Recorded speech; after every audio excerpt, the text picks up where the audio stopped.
Have you ever found yourself wondering, why don't they call me back? Or maybe you've asked, why does it feel like the more I try to help, the more they pull away?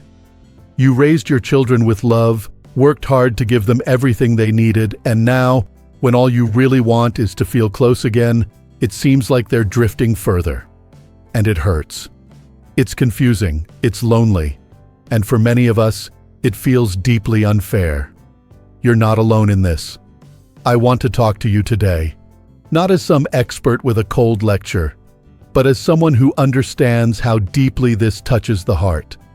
Because here's the truth, that very few people are brave enough to say out loud, the more you care for your adult children in the way you once did when they were little, the more likely you are to lose their respect. Now, I know that sounds harsh. I know you might be thinking, but I'm just being a good parent. I'm loving them. I'm showing up. And you are. Your heart is in the right place. But somewhere along the way, what once worked when they were young may now be pushing them away. It's not about loving less. It's about loving smarter. About holding on to your self-worth, your peace, and yes, your dignity as a parent.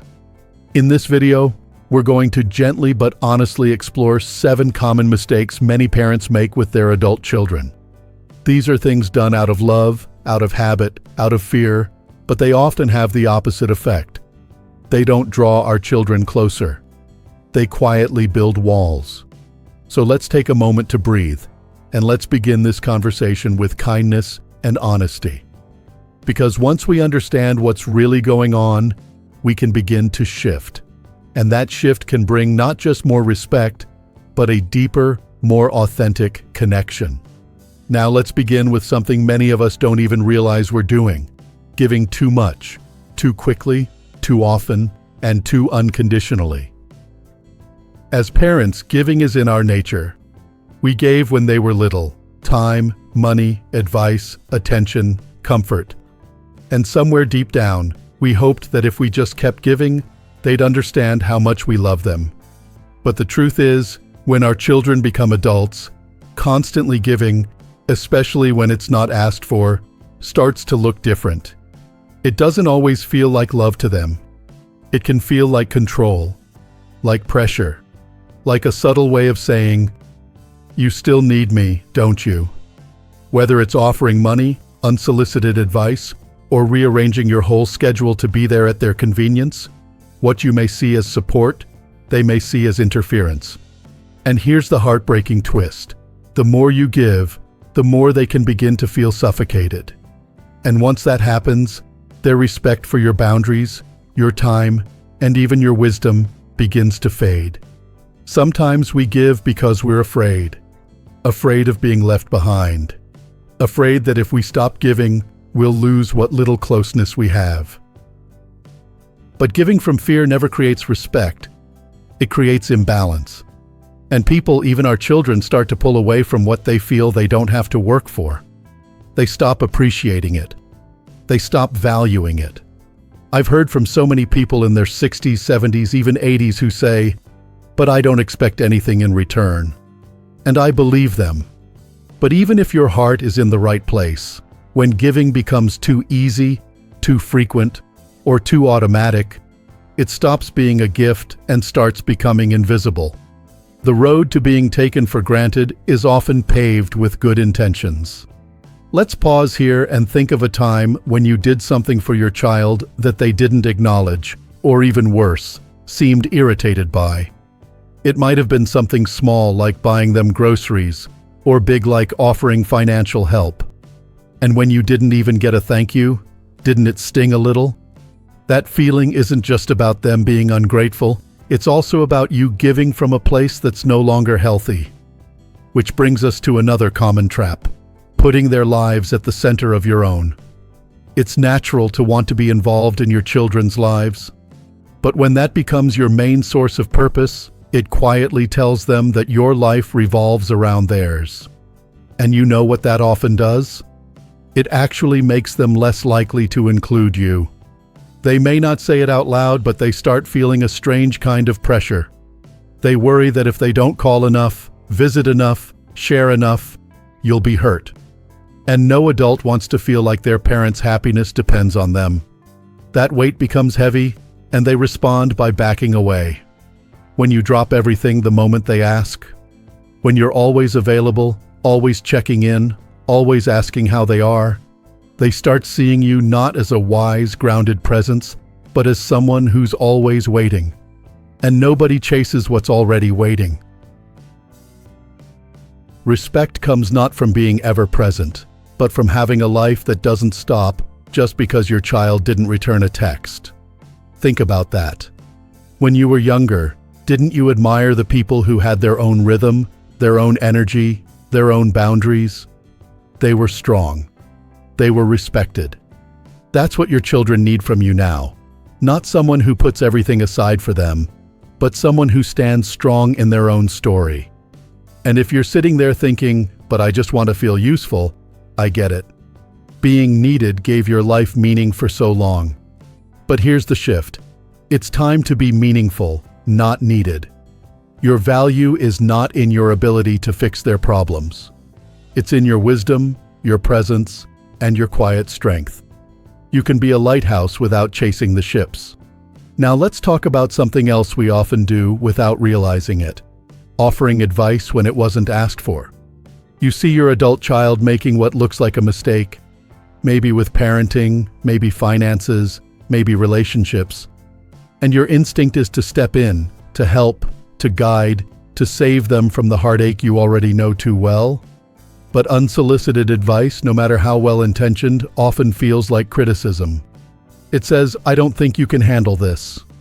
It says, I know better. And over time, it chips away at your child's confidence and at their respect for you. That doesn't mean you should stay silent forever. But timing and tone matter. Waiting until they ask, or gently asking if they want your perspective, can make all the difference. Respect isn't just about what we say. It's about when and how we say it. So if you found yourself doing these things, giving too much, making them the center of your world, offering advice that wasn't wanted, don't beat yourself up. These are all things we do out of love. But love, real love, adapts. It listens. It evolves. And it respects not just the other person, but yourself. And when you start to shift, not from bitterness, but from wisdom, something powerful happens. Your children may begin to see you in a new light, not as the person who needs them to feel whole, but as someone who is whole already, someone worth respecting. Let's keep going because there's more to uncover about how love can grow stronger, not by doing more, but by doing what matters most. You know, one of the hardest things to accept as a parent is that your adult children no longer need you in the same way they once did. When they were little, you were their world. You held their hand across the street, wiped their tears, helped them with homework, made sure they were safe. Back then, their survival depended on your constant care. But now they're grown, and what they want from you isn't control or correction or even constant contact. They want respect. And the irony is, the more you try to care for them the way you used to, the more you risk losing the very thing you're trying to protect, the bond. And part of what weakens that bond is something most of us never see coming, apologizing too much for simply having needs. You might not even realize you're doing it. But if you constantly say things like, I'm sorry to bother you, or I know you're busy, I just wanted to check in, or I hope I'm not being a burden, it begins to paint a picture, not of confidence and strength, but of self-doubt. You start shrinking yourself in their presence, and that sends a subtle message that your time, your feelings, your presence, they're not as valuable as theirs. Now don't get me wrong, being thoughtful is beautiful. But when being thoughtful turns into constantly tiptoeing around their life, always putting yourself second, always needing to be invited or approved before you speak up, that's not love. That's fear. And children don't respect fear. They may pity it. They may tolerate it. But respect? That only comes when you show them that you matter too. You've lived decades. You've survived things they haven't even seen yet. Your life story holds wisdom, strength, and experience. That deserves to be honored, not hidden. So the next time you feel the urge to apologize for calling, for sharing your opinion, or even for needing help, pause. You are not a burden. You are a person. You are their parent. And you still matter. Another mistake that slowly erodes respect, though it often comes from a place of loyalty, is siding with your children no matter what, even when they're wrong. As a parent, it's natural to want to defend your child. You might want to protect them from criticism, shield them from conflict, or believe the best in them no matter what. But here's the thing. When you excuse their poor behavior, especially toward you or other people, you're not protecting them, you're enabling them. And they know it. There are times when your child might speak harshly, cancel plans last minute, or neglect to return your calls. And instead of addressing it, you might tell yourself, they're just busy, or they didn't mean it, or worse, it's probably my fault for expecting too much. But the truth is, when you ignore disrespect or mistreatment, you're training them to believe it's okay. And slowly but surely, they'll believe they can get away with it. Not because they're bad people, but because boundaries were never made clear. Respect grows when there are limits. When you lovingly but firmly say, I didn't appreciate how you spoke to me. Or, if we make plans, I'd like you to honor them. You're not being dramatic. You're being strong. And children, even grown ones, need to see that their parents can stand tall when something doesn't feel right. It's not about fighting. It's not about proving a point.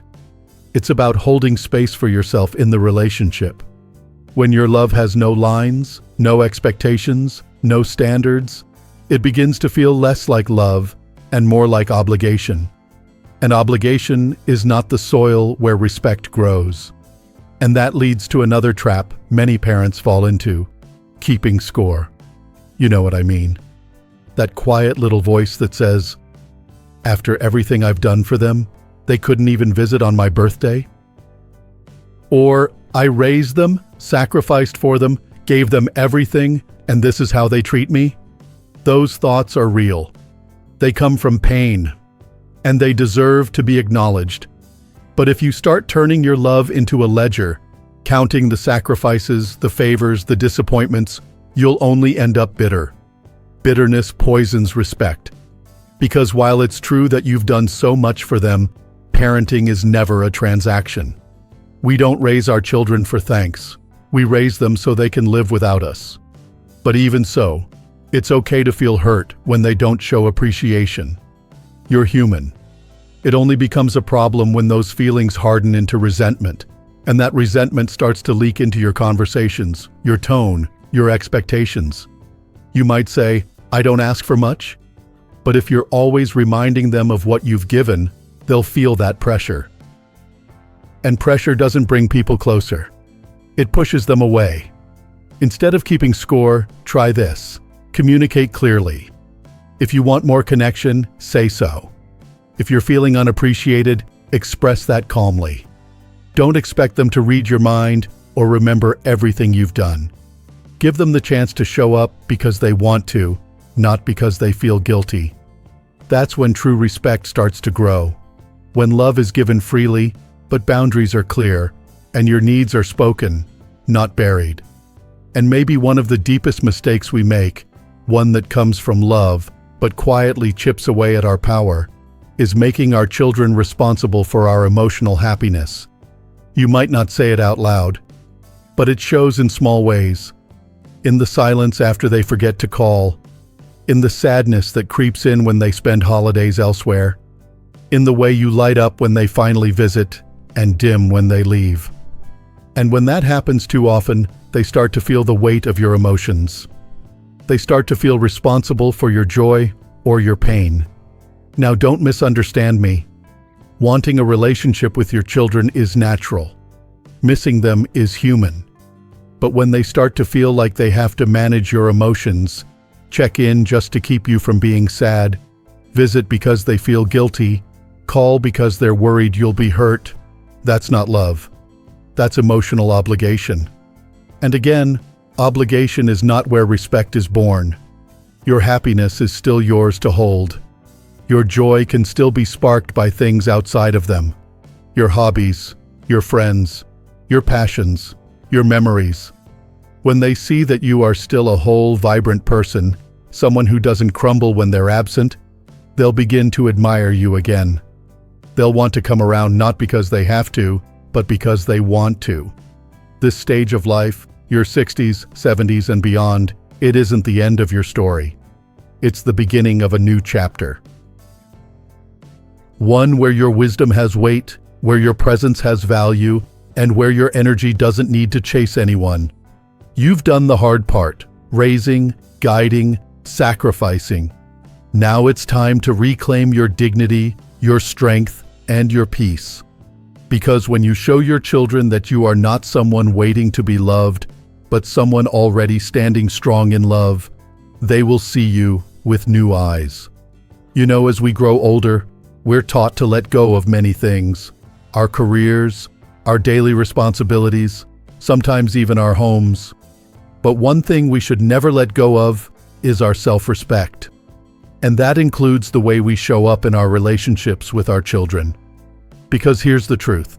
Being a parent doesn't end when they grow up. But the way we parent, that has to evolve. And one of the most important changes we need to make is learning to say no. It's such a small word, but for many of us, especially parents, it feels impossible to say. We're used to saying yes. Yes to babysitting at the last minute. Yes to giving money, even when it stretches our budget. Yes to rearranging our schedule, pushing our needs aside, just to help. We think we're doing it out of love. And we are. But when saying yes becomes automatic, when we do it out of guilt, fear, or habit, we stop honoring ourselves. And that's when our children stop honoring us too. Saying no doesn't mean you love them less. It means you love yourself enough to recognize your limits. It means your time, energy, and boundaries matter too. And when your children see that you can set limits with grace and strength, they begin to see you not just as their parent, but as a person. They may not like it at first. They may push back. But over time, they will come to respect it. And deep down, they'll feel safer knowing you can stand firm. Because people respect those who respect themselves. Think about it this way. When your children were young, you didn't say yes to everything, did you? You had rules, structure, limits. And that's what helped them grow. Well, now it's your turn to grow in a new way, to stand in your truth, even when it means saying, "Not this time."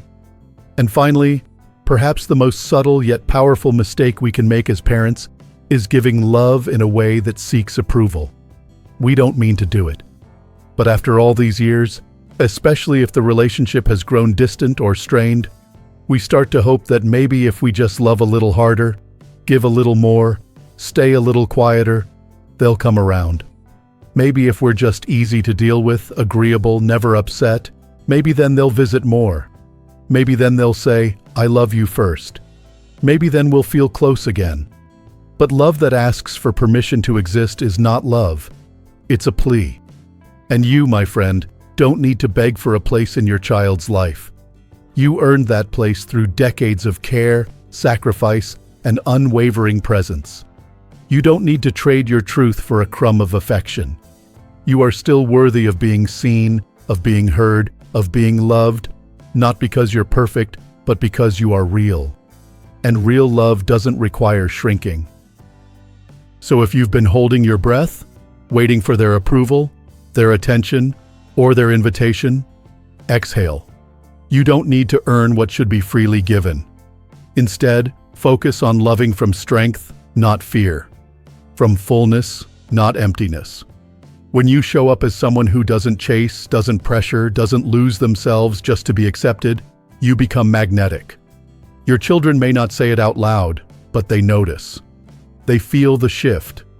And while it may not change everything overnight, it will change the energy between you. You'll begin to be seen again, not just as mom or dad, but as someone with depth, independence, and wisdom.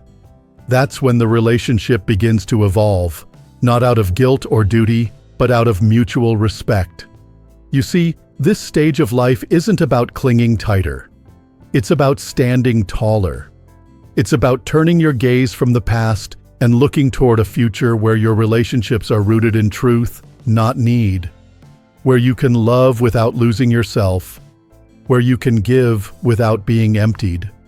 Where you can care deeply, but with boundaries that protect your heart. And when you live that way, something beautiful happens. Even if your child never changes, you do. You become stronger, calmer, more grounded. And in that energy, you begin to attract what you truly deserve. Not just visits or phone calls, but real connection, honest conversations, shared respect. So if you've made some of these mistakes, it's okay. We all have. But now you know. And when we know better, we can do better. You don't need to become distant. You just need to become clear. Clear about who you are, what you deserve, and how you want to be treated. And if you're wondering where to begin, start here. With the belief that your presence, your wisdom, and your heart still matter. Speak with love, but stand in truth. Give with care, but don't overextend. Show up fully, but not at the cost of your peace. You've already done enough chasing. Now it's time to come home, to yourself. I'd love to hear what's been on your heart. Have you felt this shift in your own relationship with your children? Have you struggled to find that balance between love and respect? Let's talk about it in the comments below. This channel isn't just about advice, it's a community. A place where we remind each other that we're not alone. If you found this helpful, give the video a thumbs up and subscribe to Strong Elderly Life for more content that speaks directly to where you are right now, in wisdom, in strength, and in purpose. And remember this, you're not just someone's parent. You're a whole person, and you deserve to be treated like one. Here's to living your best life at any age. You've still got so much to give, and the world is better because you're here.